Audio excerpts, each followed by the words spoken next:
The Signal Oil Program. Yes, the Signal Oil Program. The Whistler.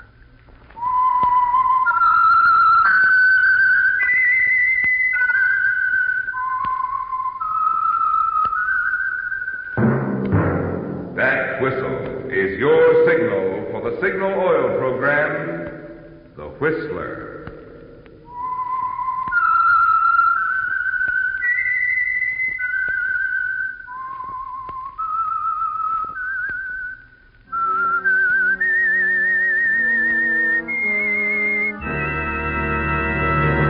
I am the Whistler, and I know many things, for I walk by night.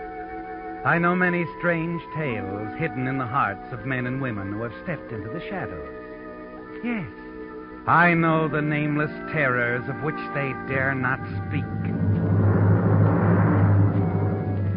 Yes, friends, it's time for the Signal Oil Program, The Whistler, rated tops in popularity for a longer period of time than any other West Coast program in radio history. And Signal gasoline is tops, too, tops in quality. It takes extra quality, you know, to give you extra mileage. And Signal is the famous Go Farther gasoline. So look for the Signal Circle sign in yellow and black that identifies independently operated signal stations from Canada to Mexico. And now the Whistler's strange story, Grave Secret.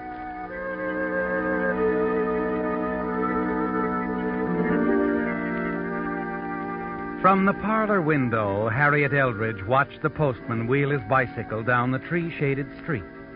Saw him turn into the driveway and approach the house. She stepped out into the hallway and stopped for a moment to rearrange a bowl of dahlias on the table. Then hurried to the door, a faint smile on her lips. The letters had become very important to Harriet Eldridge. Yes, very important. And she was pleased that they were arriving with such regularity. Morning, Miss Harriet. Good morning, Henry. Here's another one from Australia. Oh, from Mr. Pettis. How nice. Sure is having a big vacation for himself, ain't he? I wish I could retire, go gallivanting all over the world. Only I wouldn't go off visiting relatives. Mr. Pettis has no living relatives, Henry. He's just visiting friends. I got relatives back in Sioux City. If I never see 'em again, it's okay with me. Mm-hmm. But, I'm sorry, Henry. What did you say? I was reading Mr. Pettis' letter. No, nothing. Are those photographs? Oh, yes. You know Mr. Pettis and his camera. Here, let's see. Something written on the back of this one. View of Queen Street, main thoroughfare of Brisbane. Isn't that nice, Henry? The old boy sure is getting around, ain't he? Must be having a great time. They say them Australian women are real pretty. Now, Henry. Don't see why Mr. Pettis has to go chasing off to Australia when he's got the best-looking housekeeper right here in Santa Rosa, USA. Oh, thank you, Henry, but... It looks like you got company. In a taxi, too. Say, that's your brother Melvin, ain't it? Yes. Yes, it is. Well, I'll be going along now, Miss Harriet. Bye. But, yes. Goodbye, Henry.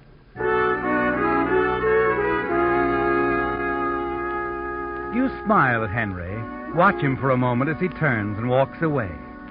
Then your eyes swing back to the man who has just stepped out of the taxi, and a frown crosses your face.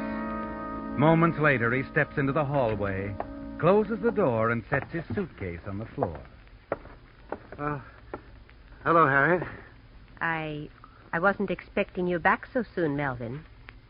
I know. Did everything go well? Yes, everything went well. I did exactly as you said. How did you like Australia? Well, it was all right, Harriet. Have you had your lunch?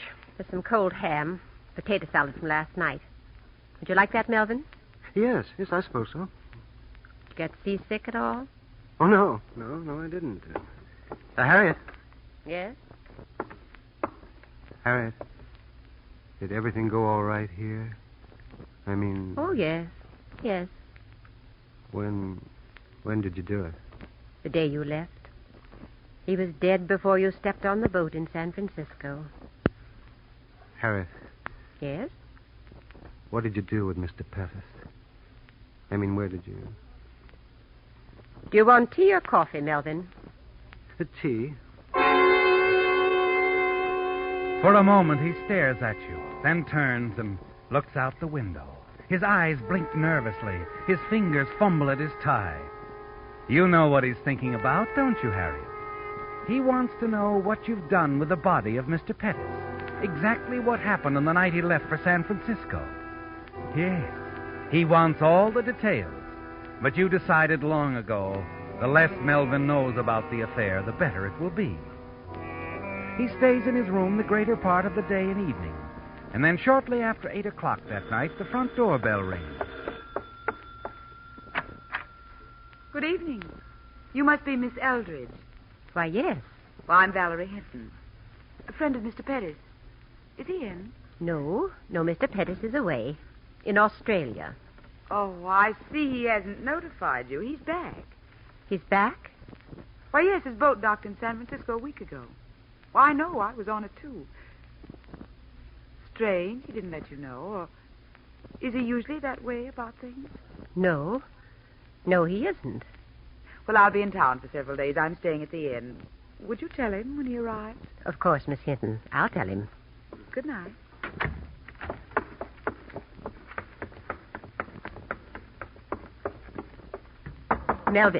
Melvin. Oh, yes, come in, Harriet. Melvin, why didn't you tell me you'd arrived in San Francisco a week ago? Oh, well, I... And who is this Valerie Hinton? Valerie? How did you know? She was here a moment ago asking for you. Here? Why did you have to tell her you were Albert Pettis? Harriet, I was only doing what you said. You told me to use the name to establish his presence in Australia. You met this woman in Australia? Yes, I did. I see. And this week you spent in San Francisco, was that devoted to Miss Hinton? Well, at first I saw no harm in it, Harriet. She's a wonderful person. Did you have to tell her you lived in Santa Rosa? I didn't. Oh, she must have seen the Santa Rosa postmark on the letters you sent me in Australia.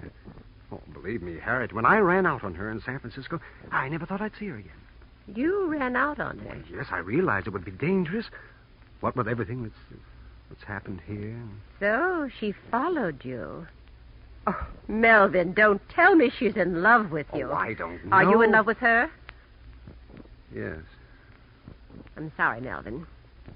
You'll have to get rid of her. Get rid of her? First thing in the morning, you're going down to the inn to see her.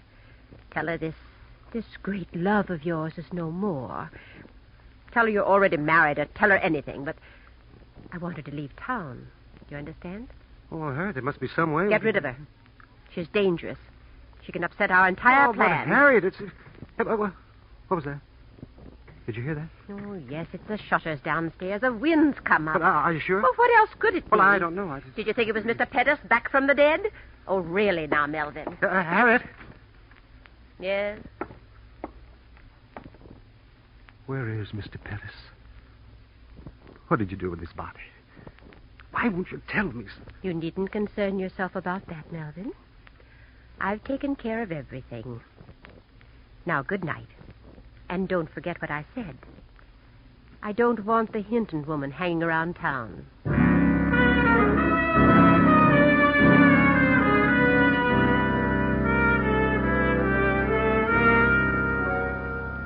The following morning, you're alone in the big house. Melvin has gone down to the inn. He's promised to send Valerie Hinton away. But you wonder if he really has the courage to face her, to go through with it. The hours go by, and Melvin doesn't return. And finally... Good morning, Miss Eldridge. Oh, good morning. Has Mr. Pettis arrived yet?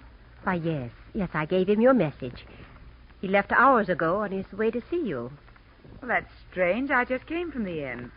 Well, I suppose he stopped somewhere on the way. May I come in? Oh, yes, of course. Ah, you've kept the place so attractive. It's charming. I suppose you've grown to care for this house as though it were your own. Yes, Mr. Pettis has always made me feel at home here. Won't you sit down, Miss Hinton? Thank you.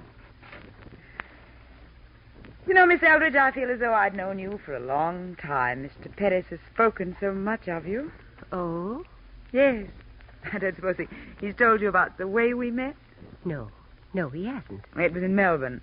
I happened to be glancing through the newspaper. I noticed a list in the shipping news, a list of new arrivals, and there it was. Mr. Albert Pettis. Oh? Well, of course, I dashed right over to his hotel. And imagine my surprise when I discovered that Mr. Albert Pettis wasn't Mr. Pettis at all. What do you mean? Not my Mr. Pettis, that is. My Uncle Albert. It was quite a shock. I suppose I should have realized there'd probably be more than one Albert Pettis in the whole world. Oh, yes, of course. So you see, it was just an accident. My meeting your Mr. Pettis. A lucky accident. Wouldn't you say, Miss Eldridge?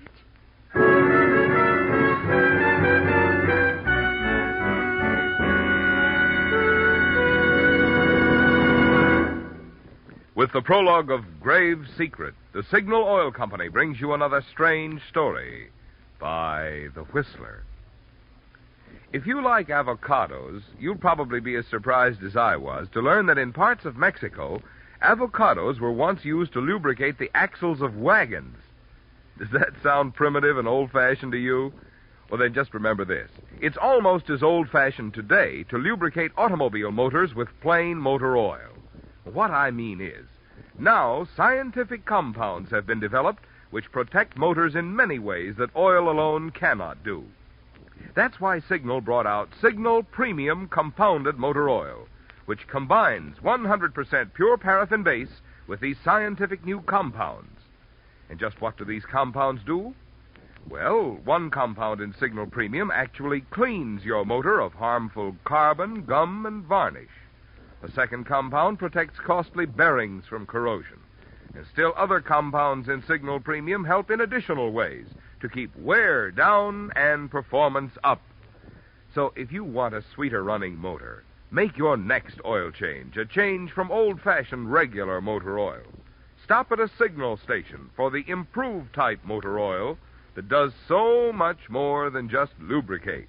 Signal Premium Compounded Motor Oil.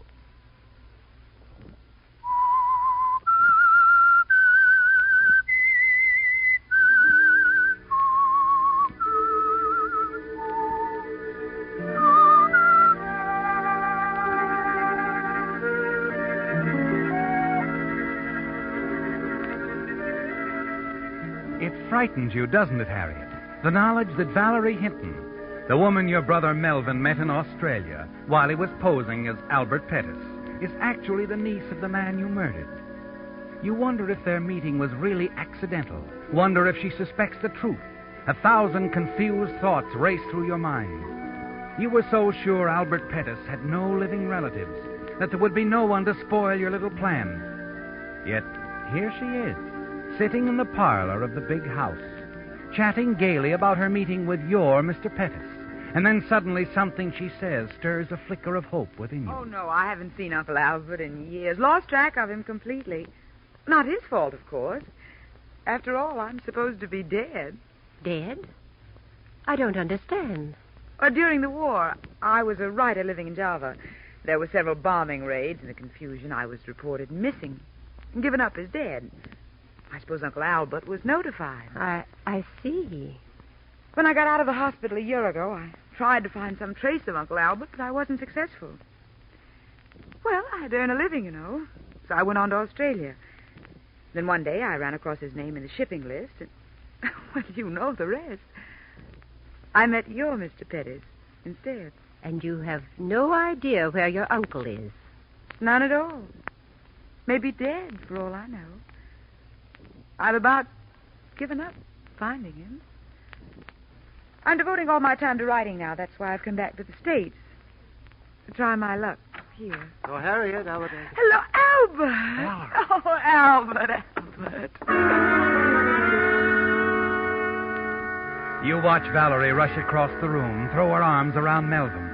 He stares back at you over her shoulder, a bewildered, hopeless look in his eyes. You turn, hurry away.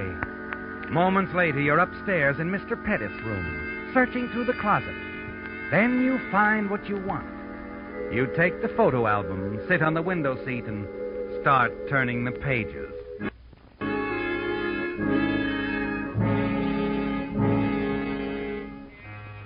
A half hour later, you hear the front door close, and then Melvin's footsteps approaching your door.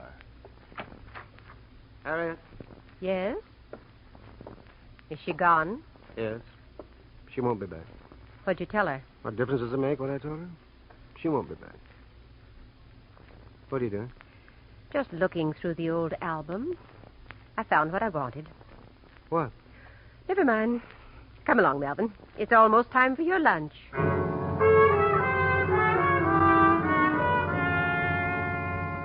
Yes. You found what you were looking for, haven't you, Harry? A faded photograph. A young girl. And you're certain it's Valerie Hinton. She's really his niece, isn't she? At least that much of her story is the truth. But you're still a little afraid. And you know that you'll be afraid until the girl herself has left town.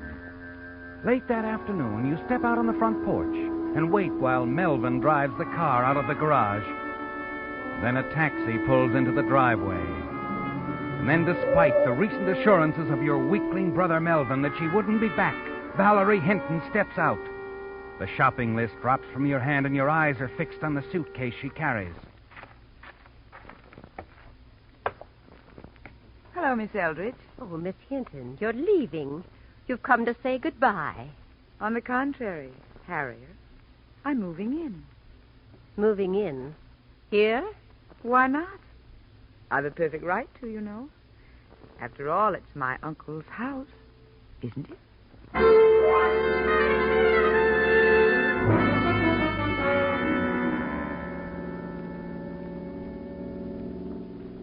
Harriet, Yes, Melvin? what are we going to do about Valerie? There's only one thing to do. We're not going to stand by and let her ruin everything. Are we? Send her away, she'll go to the police. We're not going to send her away. But, Harriet, we... Harriet, no. You can't do that again. Have you another solution? Well, I'll have to think about it, but you must forget what you're thinking, Harriet. I won't have it that way. Do you understand? I won't have it. Watch the road, Melvin. You hear me, Harriet? One murder is enough. Still in love with her, aren't you? Well, perhaps you're right, Melvin. Perhaps the whole matter can be solved some other way. Oh, yes. Yes, Harriet. We'll find a way. I'm sure we will.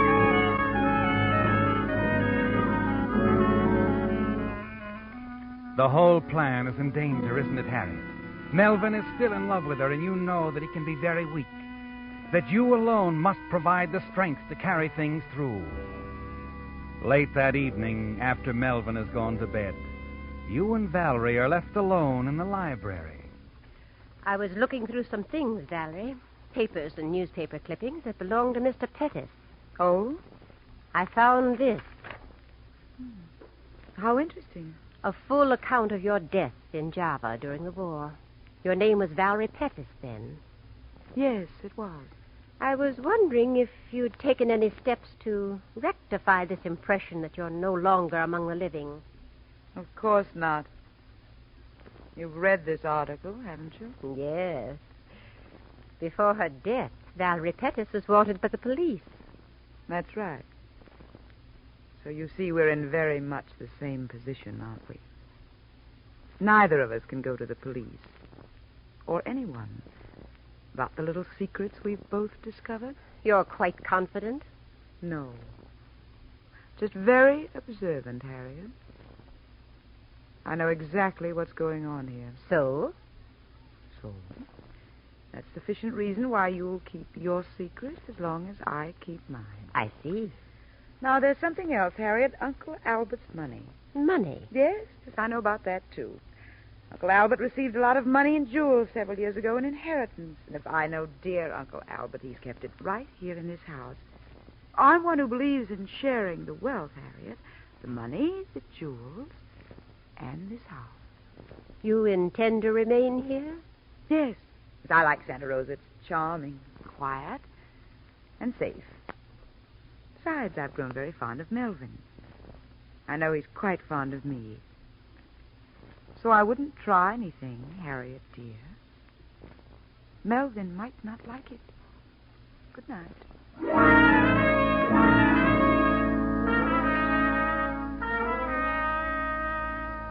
Harriet. It's out in the open, isn't it? The contest between you and Valerie.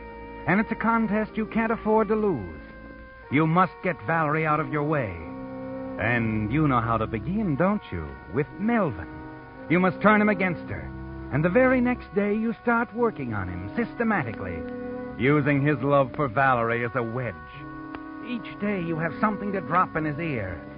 If Valerie goes for a long walk or to the public library, you manage to suggest to Melvin that she's keeping a rendezvous somewhere with another man. Slowly but surely he begins to break down, to draw away from the girl, sometimes even getting up from the dinner table and leaving her in the middle of a conversation. What's the matter with him? Melvin? Yes, why did he walk out of the room like that? Well, I'm sure I don't know. Perhaps he's tired. Tired of me, you hope? I didn't say that. As a matter of fact, Valerie, I've come to grow quite fond of you. I'm not foolish enough to believe that. On the contrary, you're foolish not to. Now, where are you going? Out. Isn't it rather late? I don't care. I've got to get outside, walk somewhere, any place. Somewhere I can think. I understand. I'll tell Melvin that you went for a walk.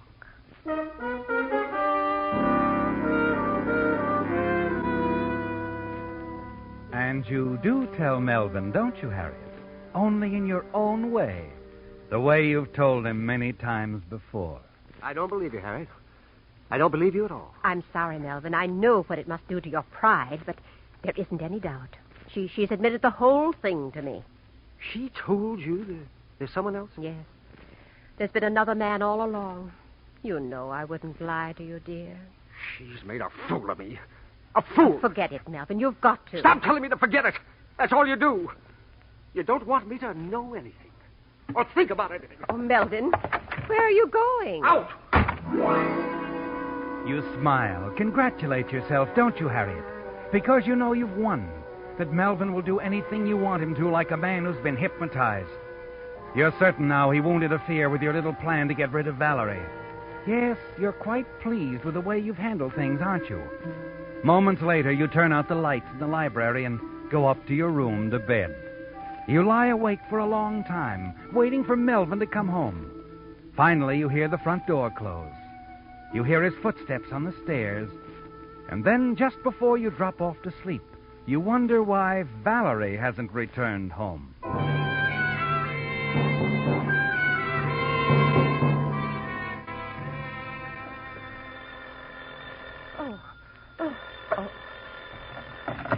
Yes? Good morning, Miss Eldridge. This is Sheriff McQuaid. Sorry to be calling at this early hour. Something wrong? There's been a young woman staying at your house. Miss Hinton, yes. Yes, what about her? We found her in the woods beyond your place half hour ago. You found her? She was dead, strangled to death, apparently with a rope. Oh, no, the poor child. She'd gone out for a walk last night, Sheriff. You haven't any idea who... Oh, sorry, we haven't. Could you come down to make the identification? Oh, yes. Yes, of course. There isn't any doubt, actually. It will only be routine, just routine. I understand. We'll be right down, Sheriff. Oh, my slippers. Now, where did I... Oh, Melvin. Hello. Who was it, Harry? The sheriff. They found her, Valerie. You won't be bothering us anymore. You're not angry with me, are you, Harry? Did anyone see you? No. Are you certain? There was a bright moon last night. No one saw me. What about the rope or whatever you used? No one will ever find it. I hid it. All right. Harriet, No. I'm not angry with you. Now, we better get dressed and go downtown with me. And don't worry, Melvin. Everything will be all right.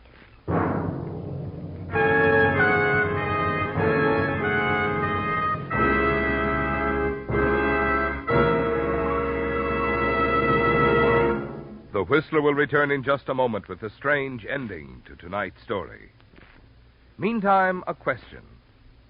Have you ever had the experience of coming upon a lot of people who were all staring in the same direction? Well, let's face it, it's only human nature to want to stop and see what's attracting them. Well, by the same token, I should think that most anyone with a car would want to see what it is that has attracted so many drivers to Signal gasoline. In the beginning, you know, Signal gasoline was sold by only a handful of stations in Southern California. Today, however, you'll find signal dealers throughout 6 western states, from Canada to Mexico. Such growth must mean that more and more drivers are finding they prefer Signal gasoline. And what is it they prefer about Signal? Well, for one thing, mileage that has made Signal famous as the go-farther gasoline. And for another thing, performance, which puts more pleasure into driving. But for the complete story, you've got to let a full tankfuls of Signal speak for itself. I promise you the performance of your own car will tell you much better than any words of mine why more and more drivers are switching to Signal, the famous Go Farther gasoline.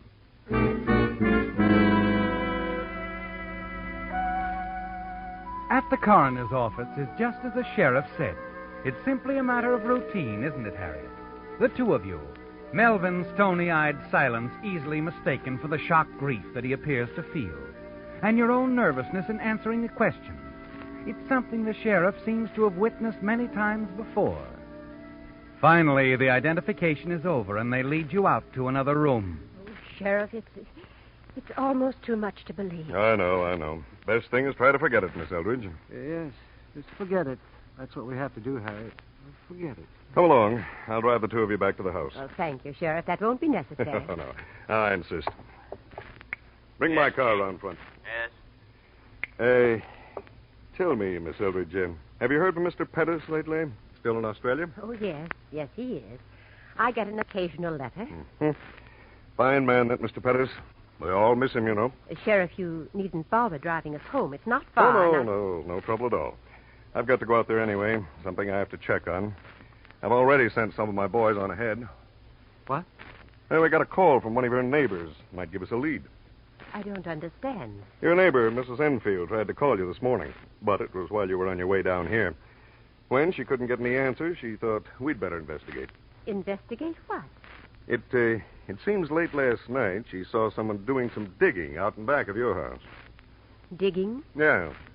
It might not be anything. But then again, it might have been the killer burying the rope on his way back to the highway. Valerie Hinton was strangled, you know. Burying the rope, but where, Sheriff? Your neighbor says he was digging in the dahlia bed. We thought we might do a little digging there ourselves, if you don't mind. The dahlia bed. Oh, no. What is it, Miss Eldridge? Harriet, you never told me.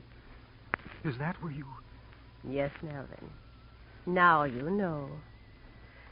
Mr. Pettis was always so fond of dahlias, I thought it would be appropriate.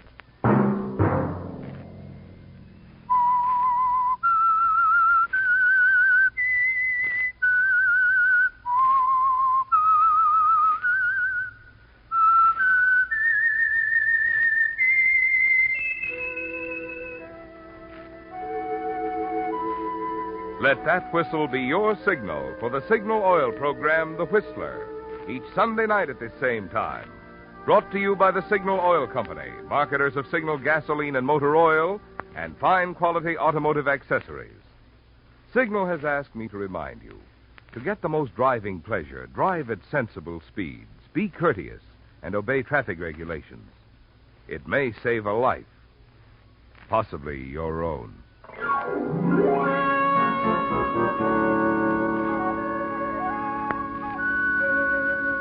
Featured in tonight's story were Sarah Selby, Howard McNair, and Betty Lou Gerson. The Whistler was produced and directed by George W. Allen, with story by Steve Hampton and music by Wilbur Hatch, and was transmitted to our troops overseas by the Armed Forces Radio Service. All characters portrayed in the Whistler program are fictional. Any similarity in names or resemblance to persons living or dead is purely coincidental. Remember at this same time next Sunday, another strange tale by The Whistler. This is Marvin Miller speaking. This is CBS, the Columbia Broadcasting System.